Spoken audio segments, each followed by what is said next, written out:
Have you ever thought to yourself like, oh my god, Malaysian food is so difficult to make? Well, I'm gonna show you how to make one of the world's easiest beef rendang.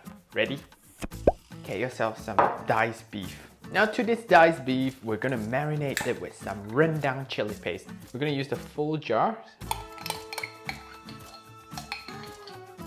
I'm going to now mix this around, making sure each and every piece has got the nice lovely rendang paste. Now we're not going to waste the chili paste in there, so what I'm going to do is I'm going to add a bit of water.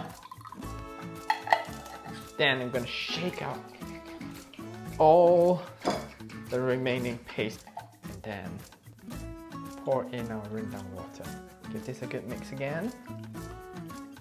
Then it's time to cook.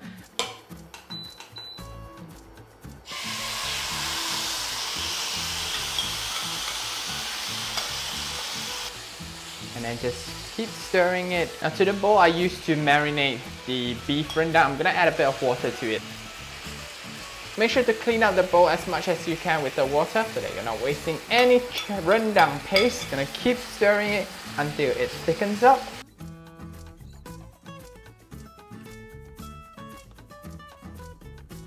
I'm gonna add in our coconut cream. Now if you don't have coconut cream, you can use coconut milk as well. It's just that coconut milk will take an extra 5 to 10 minutes to simmer and to thicken up.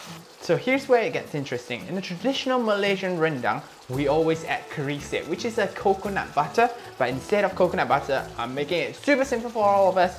We're gonna be using peanut butter instead. Peanut butter is here to give it a nice nutty flavor as well as to thicken the rendang even more.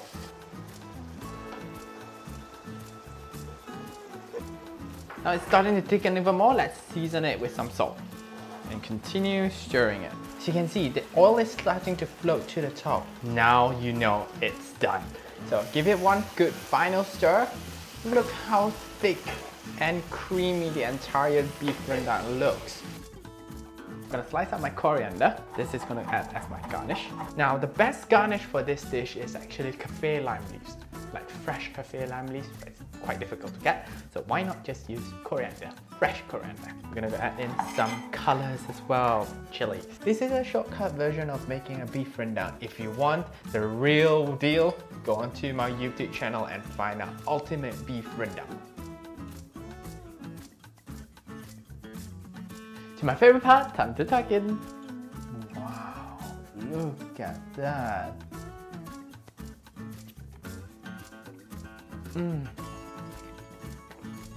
It's tender and it's so creamy and flavorful. Oh my god.